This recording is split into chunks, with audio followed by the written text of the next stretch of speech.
J'ai une manière de travailler un peu particulière, j'ai vraiment besoin d'être tout seul.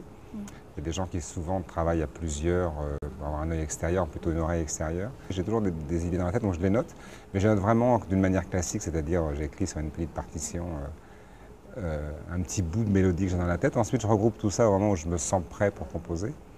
Et là, je commence au piano, parce qu'en fait, comme j'écris pour sax et trompette, et j'ai pas forcément, je suis pas une super pointure pour l'écriture des cuivres, mais que j'aime bien en revanche avoir l'unisson, j'ai besoin d'avoir des résonances. Donc si par exemple, si j'écrivais juste sur un ordinateur avec un synthé, il n'y a pas de résonance sur ces sons samplés, alors que sur un piano avec les cordes, on a vraiment les résonances. Donc je sais où je peux aller au niveau des frottements, etc., etc. Une fois que tout est écrit, structuré, j'envoie tout ça aux musiciens. On répète pour qu'eux puissent, comme on dit, les avoir un peu en bouche et sous les doigts.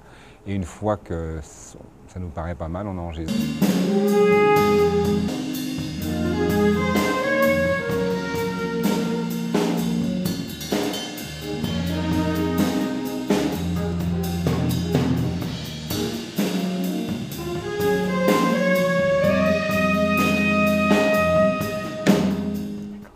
Comment se passent vos différentes collaborations avec vos musiciens? Alors oui, en même temps c'est lié à la composition, c'est-à-dire que quand je compose un nouvel album et que je me sens prêt, comme je vous l'ai dit, pour composer un nouvel album, j'ai besoin d'avoir en fait rencontré des musiciens au préalable. Alors, à part Touré Bounborg, qui est le saxophoniste du groupe depuis à peu près 5 ans, mais pour les autres, j'aime bien changer de musicien, donc on se rencontre soit dans des festivals, soit quand je faisais mon émission One Shot Note, sur des albums divers. Et j'ai des coups de cœur, donc je me dis, voilà, j'aimerais bien avoir, par exemple, pour l'organiste, pianiste, qui fait partie du 4e album, qui s'appelle Jim Watson. J'ai rencontré sur une émission de One Shot Note où il était venu avec Cathy Meloua, je jouais avec elle. Et vraiment, bon, déjà, j'adore l'orgamon, et j'avais en tête de ne pas utiliser de basse sur cet album, et d'avoir un organiste, non pas qui remplacerait le bassiste, mais où j'aurais une entité sonore de basse, sans avoir besoin de bassiste.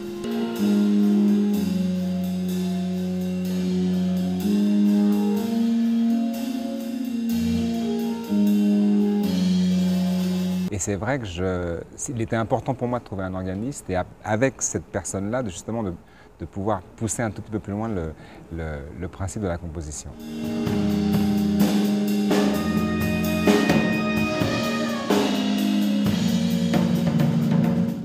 Jouer dans des petites salles comme celle d'Armentières du Viva, est-ce que c'est une volonté de votre part? Quand j'ai décidé, il y a à peu près 7-8 ans, de devenir leader de ma propre musique et de mon groupe, je me suis dit j'ai vraiment envie de faire des petites salles parce que c'est super important d'avoir évidemment le public proche, mais de les sentir au-delà de les voir. Ça c'est déjà un plaisir, mais c'est de les ressentir. Donc on voit les sourires, on les sent, on sent les vibrations. Et je pense que c'est extrêmement nécessaire quand on fait cette musique-là, qui est aussi appelée est une musique un petit peu improvisée. Donc on joue avec eux en fait. Et je pense que et c'est pas par hasard que la musique instrumentale ou même de jazz vocal se fasse dans des salles à petite capacité, parce que je pense qu'il y a un vrai contact, un vrai besoin de contact et de réaction avec le public. Si on faisait des concerts de cette musique-là dans des salles de 40 000 personnes, je pense qu'on perdrait vraiment toute cette sensibilité, cette émotion. Donc, ouais, c'est une espèce de volonté, mais en même temps, par défaut et de facto, ça s'adresse effectivement à un public réuni et proche de la scène, justement pour qu'il y ait une réaction.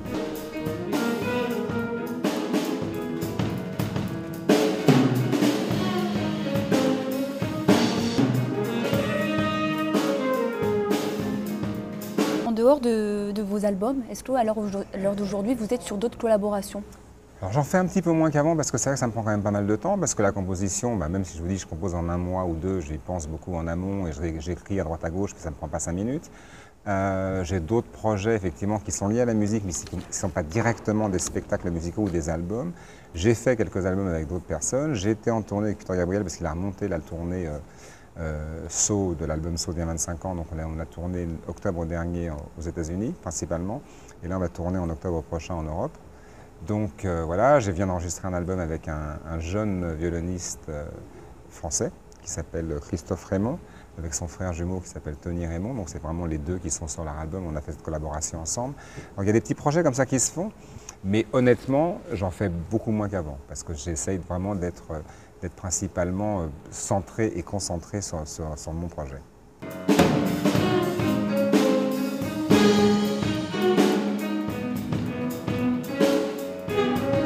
Et la dernière question, donc après l'émission One Shot Note sur Arte, Musicality sur France Inter, où en est-on de ces émissions? Alors One Shot Note, malheureusement, j'étais très déçu parce que moi j'avais signé avec une équipe d'Arte qui est partie à la retraite. Et la nouvelle équipe n'était pas très chaud pour continuer de programmer One Shot Note. Donc j'étais un peu déçu parce que je trouvais que c'était... Alors il n'y a pas beaucoup d'émissions déjà musicales en France, il n'y en a pas beaucoup dans le monde. Je trouvais que c'était vraiment intéressant de pouvoir montrer à tous les publics des formes musicales différentes. Et ce qui donnait... c'est un peu pédagogique d'une certaine manière, mais je pense que c'est important. Les parents n'ont pas forcément le temps d'éduquer leurs enfants pour la musique, ils ont d'autres choses à faire, ils travaillent, les enfants ne sont pas forcément disponibles ou sont très sollicités. Je pense qu'il y a... Je ne dis pas que je suis le porte-flambeau et l'icône de ce truc-là, mais je pense que c'est notre rôle à nous musiciens qui avons eu la chance de travailler avec plein de gens différents et la chance et le privilège de travailler et de gagner sa vie avec la musique, de dire aux autres, aux prochaines générations, voilà, il y a ça qui a existé, ça si vous écoutez ça, c'est en rapport à telle musique, tel musicien, telle référence, telle influence, telle année. Donc j'étais extrêmement fier de cette émission parce que ça me permettait vraiment de pouvoir diversifier et d'avoir vraiment de proposer un éclectisme musical extrêmement pointu et pour tout public. Donc ça c'était vraiment, j'étais très content. Quand ça s'est arrêté, j'ai pas eu le choix que d'arrêter puisque la personne qui est devenue directeur des programmes ne souhaitait pas continuer. Et Musicality sur France Inter, j'ai fait 3 mois, c'est très excitant la radio. Parce que, pareil, c'est un peu le même concept que One Shot Note. J'avais un invité, on faisait un jam tous les deux, juste à deux, peu importe l'instrument qu'il jouait. J'ai des gens comme Marcus Miller, Bobby McFerrin, enfin, c'était vraiment très sympa. En même temps, j'étais seul aux manettes, il fallait que effectivement, je prépare tout ce que j'avais à faire. J'avais un petit questionnaire de Proust, plein de choses extrêmement intéressantes. Et puis, je ne me suis pas entendu avec le patron de France Inter. Et donc, j'ai décidé d'arrêter. C'est vrai que je suis un peu parfois une tête de cochon, donc je n'ai pas souhaité continuer. En revanche, j'ai un peu un projet similaire à la radio à nouveau, peut-être pour 2013, on va dire fin 2013. Mais la radio, c'est vrai que ça me tente bien. Je trouve que la radio, il y a un rapport qui est finalement très proche, alors que les gens ne vous voient pas, vous ne voyez pas les gens, mais il y a un rapport très proche entre les auditeurs et vous. Et j'ai pris beaucoup de plaisir. Donc ça, c'est peut-être effectivement, j'ai un projet, c'est écrit, j'ai la personne en plus à qui le donner. Je ne suis pas encore allé la rencontrer, je m'en ai parlé, évidemment, on s'est croisés. Mais je ne peux pas vous dire qui encore, hein, c'est pas fait. Mais c'est une envie parce que la radio, je trouve que c'est assez chouette. Et justement, moi j'ai une question qui vient. Comment vous choisissez vos différents invités musiciens? Il faut dire qu'aussi, j'ai toujours eu cette chance-là, c'est que depuis que j'ai commencé à faire de la batterie, plein de gens m'envoyaient, à l'époque c'était des cassettes, aujourd'hui ce sont même plus des CD, mais c'est des liens. Donc j'écoute toujours beaucoup de choses, je suis assez curieux. Donc je vais aux concerts, dans les petites salles, toutes petites, minuscules, écouter les mecs qui jouent au tout début, et c'est extrêmement intéressant. Donc, en plus, j'avais une programmatrice qui m'aidait aussi parce que je ne pouvais pas tout faire tout seul. Mais si vous tournez simplement en Europe, je fais aussi beaucoup de concerts, de festivals. Donc, à chaque fois, je vois des jeunes gens ou plus âgés qui viennent, qui donnent un CD, écoutent. Et puis finalement, j'écoute tout parce que j'aime bien écouter tout. Et il y a des petites perles là-dedans. Donc, au fur et à mesure, et puis vous savez, c'est un réseau. C'est-à-dire qu'un tel finalement connaît un tel. Vous ne le savez pas. Ah bah oui, lui c'est là et lui il a joué avec un tel. Donc, tout se recoupe. Et c'est vrai mais il y a pléiade de musiciens d'une certaine génération. Et puis, il y a toute la nouvelle génération qui arrive qui est qui est richissime. Merci beaucoup. Je vous en prie.